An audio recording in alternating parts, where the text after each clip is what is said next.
दोस्तों, मैं अरविंद कुमार पप्पू अपने YouTube चैनल अभी कोचिंग सेंटर में आप सबों का फिर से स्वागत करता हूं।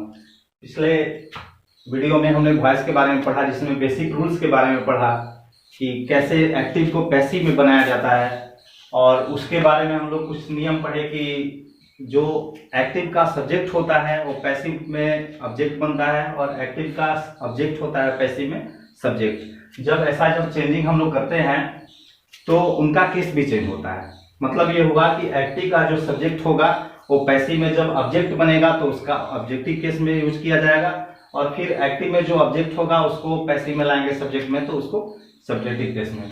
उसके बाद हमने 3 नियम पढ़े थे।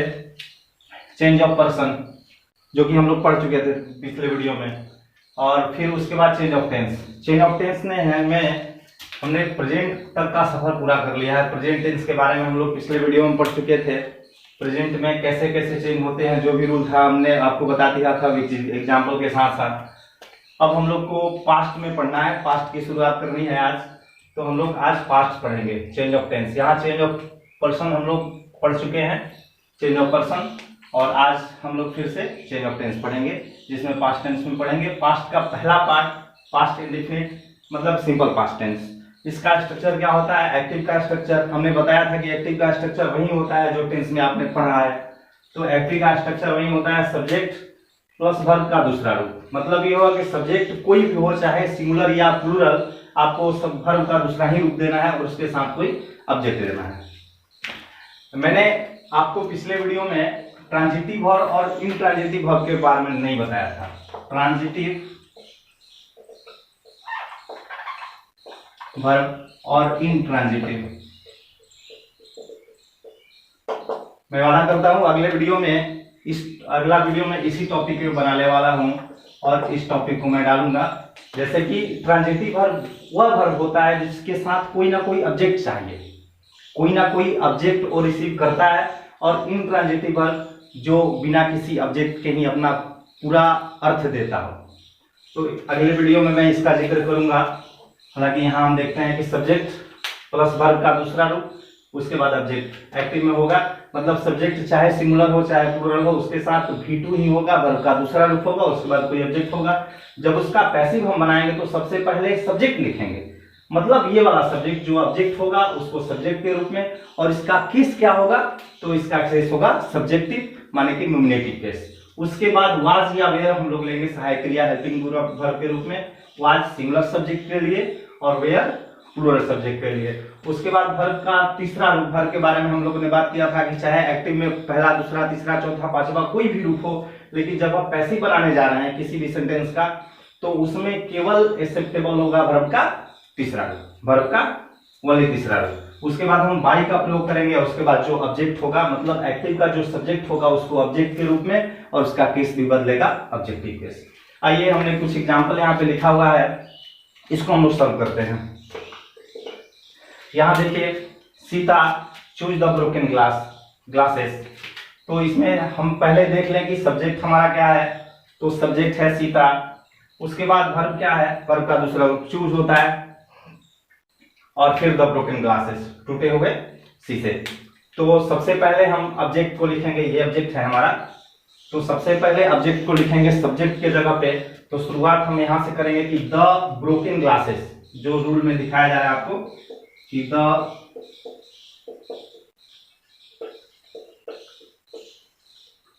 ब्रोकन ग्लासेस, चूंकि प्लूरल है ये, तो उसके साथ वेयर का प्रयोग होगा। The broken glasses were chosen, इसका चूज का V3 होता है चूजन, तो इसको चूजन वर्ब देंगे, और उसके बाद बाई का प्रयोग होगा, और उसके बाद जो सब्जेक्ट है उसको ऑब्जेक्ट के रूप में लिखेंगे। तो सीता, हमने बताया था कि नाम जो है उसका केस नहीं चेंज होता है, नाम वैसे ही रहेगा, तो बाई सीता। अगला सेंटेंस हम लोग देखते हैं कि the peon open the gate. यहाँ नंबरिंग कर देते हैं आप लोगों की सुविधा के लिए। हम लोग पहला, दूसरा, तीसरा और चौथा, ये पहला हमने बनाया। दूसरा हम लोग बना रहे हैं कि the peon open the gate. यहाँ पे ये द प्यून जो है सब्जेक्ट हमारा हुआ, वर्ब हुआ ओपन, और द गेट हो गया ऑब्जेक्ट। तो सबसे पहले ऑब्जेक्ट को लिखेंगे, माने कि द गेट। उसके बाद जो सहायक क्रिया जो हेल्पिंग वर्ब अच्छा लगे, वाज या वेयर, तो द गेट सिंगुलर, मतलब कि इसके साथ हम लोग को देना होगा वाज।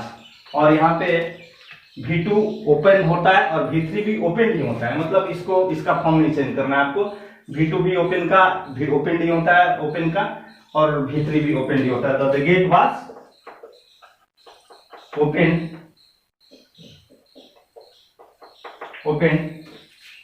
बाय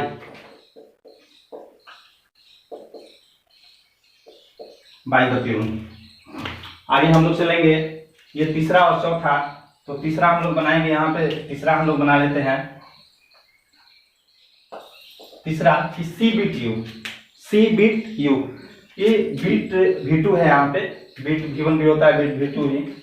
तो सबसे पहले यू हम लिखेंगे, यू चूंकि ऑब्जेक्ट है, इसको सब्जेक्ट हम लोग को बनाना है, तो सबसे पहले यू हमने लिखा, इसके साथ वेयर हम देंगे, क्योंकि यू के साथ यू का प्रयोग चाहे एक के लिए हो, चाहे दो के लिए हो, चाहे बहुत के लिए हो, मतलब इंग्लिश में तो सिंगुलर और प्लूरल वही होता है। तो यू के साथ हम लोग वेयर का ही प्लूरल यूज करते हैं, चाहे वो तुम के लिए हो, चाहे तुम लोग के लिए हो। तो यू वेयर, उसके बाद बीट, तो बीट का V3 बीटेन बाई, और उसके बाद सी है, यहाँ देखना है आपको सी, तो सी जाएगा ऑब्जेक्ट के रूप में, तो सी का ऑब्जेक्टिव केस, मतलब सी का ऑब्जेक्टिव केस क्या हो गया यहाँ पे, हर हो जाएगा, HER। चौथे की बात करें कि माई मदर फेड स्वीट्स, मेरी माता ने माई मदर, मेरी माता ने मिठाई खिलाई। तो सबसे पहले स्वीट्स को हम लिखेंगे, ऑब्जेक्ट सब्जेक्ट बनाएंगे स्वीट्स, उसके बाद चूंकि प्लूरल है तो इसके साथ वेयर लगाएंगे, उसके बाद फीड का फीड ही होता है, फीड होता है FEED, फीड माने खिलाना, V2 भी फीड होता है, V3 भी फीड ही होता है, बाई माई मदर। अच्छा, एक सेंटेंस के बारे में हम लोग यहाँ बात करेंगे, ये आप देख सकते हैं, चारों बन गया हम लोग का, आप पॉज करके इसको लिख सकते हैं। एक सेंटेंस में हम लोग बात करेंगे, इस सेंटेंस तीसरे सेंटेंस की बात में कि सी बिट यू, इस पे थोड़ा सा हम लोग विचार करेंगे। दो सेंटेंस हम दे रहे हैं आपको यहाँ पे, और उनका आपको बनाना है पैसिव, दो सेंटेंस। सी बिट यू, इसको हम कंटिन्यू रखेंगे, पहला सेंटेंस हमारा हुआ सी बिट यू, और फिर हो जाएगा सी बिट्स यू। है तो दोनों सेंटेंस है हमारे कि सी बिट यू और सी बिट्स यू। अब हो सकता है आपको आप ये प्रश्न पूछें कि सब्जेक्ट तो वही है दोनों में, कि यहां भी सी है, यहां भी सी है, तो यहां वर्ब का पहला रूप है, ये पहला रूप नहीं है, ये वर्ब का कौन सा रूप है, दूसरा रूप है, और ये फिर वर्ब का पांचवा रूप। तो जब इसका बनाने जाएंगे, तो चूंकि ऑलरेडी हम लोग बना चुके हैं सी बिट यू, तो जो हमने बनाया कि यू वेयर बीटेन बाई, और सी का हमने क्या किया, हर। लेकिन यहां हम जब बनाने जाएंगे कि सी बिट्स यू, तो फिर क्या हो जाएगा कि यू क्या हो जाएगा, वर्ब का पांचवा रूप है, मतलब ये कौन सा टेंस है, प्रेजेंट इंडेफिनिट। तो यहाँ पे आपको इज एंड आर देना होगा, मतलब यू के साथ आप क्या देंगे, आर देंगे, बीटेन बाई हर, सेम ही होगा। अच्छा, एक और सेंटेंस हम लोग लेते हैं इसको समझने के लिए। वो सेंटेंस हमारा है कि दे cut an apple, they cut an apple, और फिर ही cut an apple, they cut an apple. इस पे हम लोग विचार करें सबसे पहले वाले सेंटेंस पे, पहले वाले सेंटेंस पे सब्जेक्ट हमारा है, वर्ब है, और वर्ब का रूप देखिए, ये इरेगुलर वर्ब है, अगर आप पढ़े होंगे तो कट जो है इरेगुलर वर्ब है, और इसका वर्ब का पहला रूप, वर्ब का दूसरा रूप और वर्ब का तीसरा, तीनों ही कट होता है, तीनों ही सेम होता है। तो आपको यहाँ पहचानना है कि यहाँ वर्ब के किस रूप का प्रयोग किया गया है, यहाँ वर्ब के किस रूप का। तो यहाँ हमारा सब्जेक्ट जो है प्लूरल है, इसके साथ वर्ब का पहला रूप एक्सेप्टेबल है, वो होगा कौन सा टेंस, प्रेजेंट इंडेफिनिट, मतलब कि सिंपल प्रेजेंट होगा, कि सब्जेक्ट हमारा प्लूरल होगा, उसके साथ वर्ब का पहला रूप होगा। और मे भी हो सकता है ये वर्ब का दूसरा भी रूप तो हो सकता है, क्योंकि दूसरा रूप भी तो कट ही होता है। तो इस तरह से मेरे कहने का मतलब ये है कि आप इसको प्रेजेंट इंडेफिनिट समझ के भी बना सकते हैं और पास्ट इंडेफिनिट समझ के भी बना सकते हैं। मतलब ये हुआ कि आप इसका पैसिव अगर बनाएं कि एन एप्पल, दो तरह से आप इसको बनाएं कि an apple is cut by they है, इसका ऑब्जेक्ट के रूप में आप प्रयोग करेंगे तो उसका ऑब्जेक्टिव केस होगा देम होगा। और फिर इसको पास्ट में आप बनाएं, पास्ट में, क्योंकि ये वर्ब का दूसरा भी तो रूप हो सकता है। अभी हमने देखा कि वर्ब का दूसरा रूप किसके साथ प्रयोग होता है, तो चाहे आपका सब्जेक्ट सिंगुलर हो चाहे प्लूरल हो। तो यहाँ प्लूरल है और प्लूरल के साथ वर्ब का दूसरा रूप आएगा ही, एक्सेप्ट करेगा ही। तो आप इसको ऐसे ही बना सकते हैं भाई कि एन एप्पल, अब इसके साथ क्या देंगे आप, singular helping verb was cut by they. ये दोनों सही है 100%। कंटीन्यूअस की बात करें, इसका एक्टिव होता है सब्जेक्ट, उसके बाद वाज या वेयर हेल्पिंग वर्ब के रूप में। मतलब सब्जेक्ट हमारा अगर सिंगुलर हुआ तो उसके साथ वाज हम देते हैं हेल्पिंग वर्ब, और प्लूरल हुआ तो उसके साथ वेयर।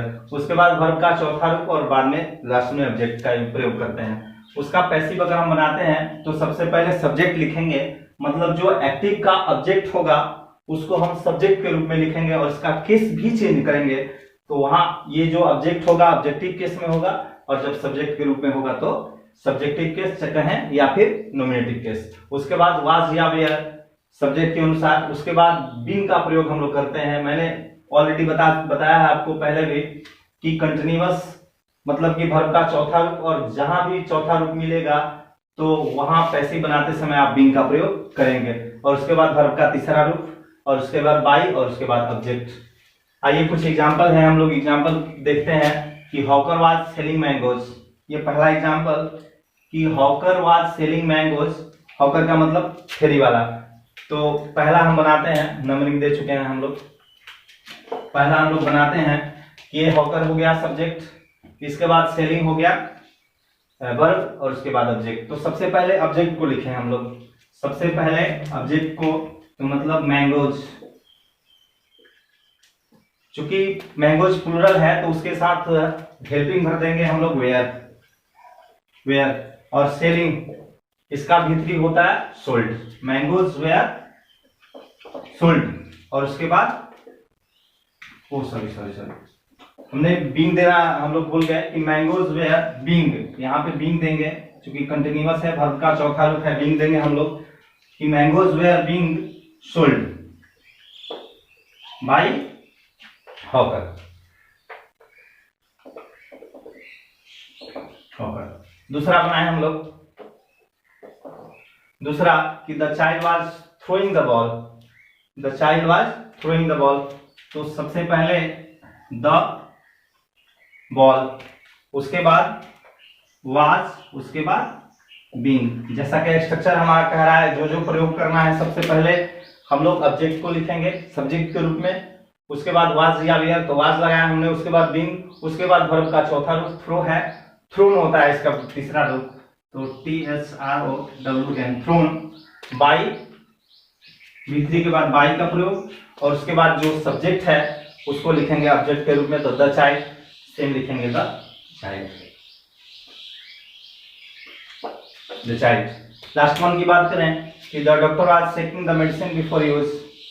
तो सबसे पहले इसमें देख लें हम लोग सब्जेक्ट, ऑब्जेक्ट और वर्ब। तो सब्जेक्ट हमारा है द डॉक्टर, सब्जेक्ट हो गया द डॉक्टर, शेक हो गया वर्ब, शेक का मतलब हिलाना, और द मेडिसिन हो गया ऑब्जेक्ट, ये कॉम्प्लीमेंट्री। तो सबसे पहले हम लोग लिखेंगे ऑब्जेक्ट को, यानी कि द मेडिसिन, द मेडिसिन। उसके बाद वाज लगाएंगे हम लोग, क्योंकि सिंगुलर है तो उसके साथ वाज, और उसके बाद बीइंग का प्रयोग करेंगे हम लोग कि द मेडिसिन वाज बीइंग। उसके बाद शेक, शेक है तो शेक का भीतरी सेकेंड बाय द डॉक्टर। उसके बाद जो भी कॉम्प्लीमेंट्री होगा, मतलब बिफोर यूज, उसको हम लोग अंत में सबसे लिखेंगे बिफोर यूज। तो हमने देखा कि सबसे पहले हम लोगों ने ऑब्जेक्ट के रूप में लिखा द मेडिसिन, उसके बाद वाच सिंगुलर सब्जेक्ट है तो इसलिए वाच, उसके बाद बीन का प्रयोग हमने किया, उसके बाद सेक है सेक, उसके बाद उसका भी 3 सेकेंड, और उसके बाद बाय द डॉक्टर, उसके बाद जो भी कॉम्प्लीमेंट्री है उसका हम प्रयोग करेंगे। आइए पास्ट परफेक्ट की बात करें। पास्ट परफेक्ट टेंस, उसका एक्टिव क्या होगा, सब्जेक्ट होगा, उसके बाद हैड। प्रेजेंट परफेक्ट की बात हम लोग करें एक बार कि प्रेजेंट परफेक्ट में हमने पढ़ा था कि सब्जेक्ट होगा, उसके बाद हैज या हैव होगा। प्रेजेंट परफेक्ट की बात हम लोग कर रहे हैं कि सब्जेक्ट उसके बाद हैज या हैव, मतलब ये हुआ कि वहां सिंगुलर और प्लूरल का चक्कर था कि सब्जेक्ट अगर हमारा सिंगुलर हुआ तो हैज का प्रयोग और प्लूरल हुआ तो उसके साथ हैव का प्रयोग। लेकिन हैड जो है वो वर्ब टू हैव का दूसरा रूप है, मतलब V2 है, V2। तो इसका मतलब ये हुआ कि ये सिंगुलर सब्जेक्ट के साथ भी प्रयोग होगा as well as plural subject, मतलब सिंगुलर सब्जेक्ट के साथ भी हेड का प्रयोग और प्लूरल के साथ भी हेड का प्रयोग। उसके बाद वर्ब का तीसरा रूप और उसके साथ ऑब्जेक्ट का प्रयोग होगा। जब पैसिव इसका बनाएंगे तो ऑब्जेक्ट को सब्जेक्ट के रूप में लिखेंगे सब्जेक्टिव केस में, उसके बाद हेड का प्रयोग करेंगे हम लोग, और उसके बाद बीन का प्रयोग होगा उसके साथ, और उसके बाद वर्ब का तीसरा रूप चूंकि पैसिव है तो उसके बाद बाय, और उसको सब्जेक्ट को ऑब्जेक्ट के रूप में लिखेंगे ऑब्जेक्टिव केस में। यहाँ कुछ एग्जांपल है, इसको हम लोग बनाते हैं, जरा नंबरिंग दे देते हैं हम लोग सुविधा के लिए। तो पहला नंबर हम बनाएंगे you had inform the police. तो सबसे पहले ऑब्जेक्ट को लिखेंगे, ये हमारा सब्जेक्ट हुआ, ये वर्ब हुआ और ये ऑब्जेक्ट। तो ऑब्जेक्ट को सबसे पहले हम लोग लिखेंगे सब्जेक्ट के रूप में, तो द पुलिस, उसके बाद हैड देंगे अकॉर्डिंग टू आवर स्ट्रक्चर। जो स्ट्रक्चर में है वही करना है, ज्यादा आपको नहीं करना है, फिर आप बेहद आसानी से सीख पाएंगे। तो द पुलिस, उसके बाद हैड का प्रयोग आप करेंगे, उसके बाद बीन है, और उसके बाद वर्ब का तीसरा रूप। तो परफेक्ट जब भी आप बनाएंगे तो उसमें आपको तीसरा रूप सर्च करने की आवश्यकता नहीं, खोजने की आवश्यकता नहीं, क्योंकि ऑलरेडी तीसरा रूप यहाँ दिया गया है। जो टेंस का स्ट्रक्चर होगा, जो एक्टिव का, उसमें ऑलरेडी V3 है, तो यहाँ पे आपको जो भी V3 है वहां लाके रख देना है आपको। कि the police had been informed है, तो जैसे इन्फॉर्म्ड है उसको वैसे ही रख देंगे, इन्फॉर्म्ड बाय यू। ये पहला पूरा हुआ हम लोग का। दूसरे की बात करें कि we had completed the work, इसमें देखें सब्जेक्ट, वर्ब और ऑब्जेक्ट। तो ऑब्जेक्ट को सब्जेक्ट की जगह पे, मतलब द वर्क आप पहले लिखेंगे सबसे, उसके बाद हैड बीन, उसके बाद वर्ब का तीसरा रूप जो ऑलरेडी दिया है गया है उसको लिखेंगे हम लोग कंप्लीटेड, और उसके बाद बाय।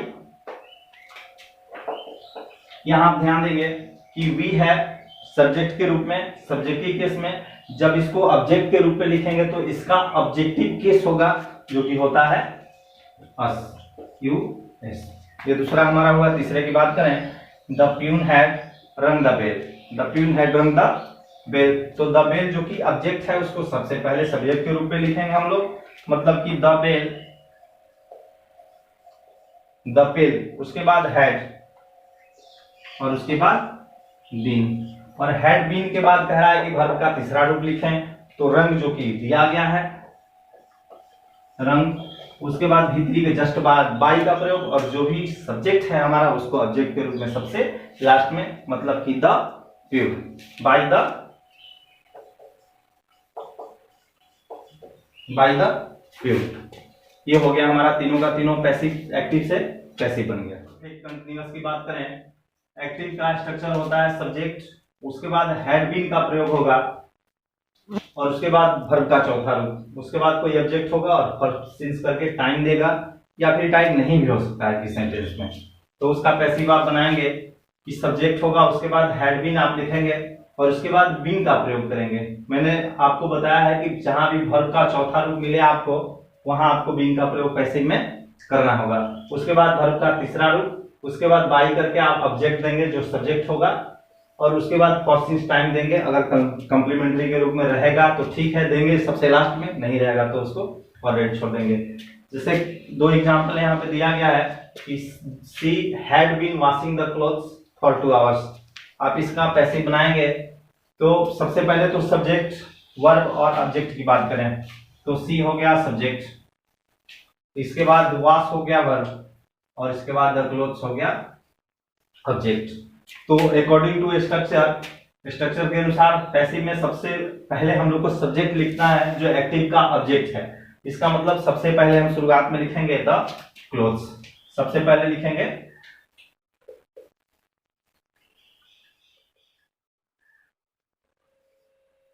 The clothes. उसके बाद कह रहा है कि हैड बीन आप लिखें, उसके बाद हैड बीन, और उसके बाद बीन का प्रयोग हम लोग को करना है, क्योंकि एक्टिव में वर्ब का चौथा रूप है, पैसिव में बीन का प्रयोग होगा। तो आप बीन लिखेंगे, और उसके बाद वर्ब का तीसरा रूप वाश है, इसका तीसरा रूप होता है वाश्ड, वाश्ड। उसके बाद बाई का प्रयोग हम लोग करेंगे, और बाई के बाद ये सब्जेक्ट जो है ऑब्जेक्ट के रूप में, तो सी का सब्जेक्ट है सी सब्जेक्टिव केस में, जब इसका ऑब्जेक्टिव केस प्रयोग करेंगे तो वो हो जाएगा हर, तो वाश्ड बाई हर। उसके बाद अगर टाइम है तो आप उसको अंत में लिख दें, यहां पे चुकी है तो फर्स्ट 2 आवर्स आप ही लिख देंगे फॉर 2 आवर्स। अगर टाइम नहीं दिया है तो यहां तक ही करके आप छोड़ सकते हैं उसको, फॉर 2 आवर्स। आगे चले दूसरा बनाते हैं हम लोग कि Ram had been reading newspaper since morning. तो यहां देखें ये सब्जेक्ट हो गया, ये वर्ब हो गया, और ये ऑब्जेक्ट हो गया।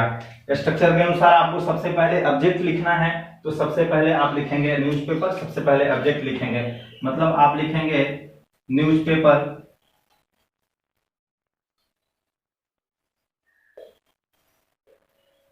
न्यूज़पेपर। उसके बाद हैड बीन का प्रयोग आपको करना है, हैड बीन का, और उसके बाद बीन का प्रयोग करना है आपको, हैड बीन बीन। और उसके बाद रीड है, रीड भी एक इरेगुलर वर्ब है, रीड रेड रीड, ये रीड ही होता है वर्ब का तीसरा रूप। बाई जो सब्जेक्ट है राम, तो इसका तो केस नहीं चेंज होता है, राम का राम ही होगा। अगर समय है तो आप उसको दे दें, सिंस मॉर्निंग है, सिंस मॉर्निंग हम लोग दे देंगे यहाँ पे। एक और हम बात में बता दूं कि इसका प्रयोग जो है अनकॉमन है, बहुत ही रेयर प्रयोग होता है इसका पैसिव आपको कहीं कहीं शायद ही पढ़ने को मिले, लेकिन अगर बनाना चाहें आप तो इस नियम से बना सकते हैं, ऐसे आप बना सकते हैं।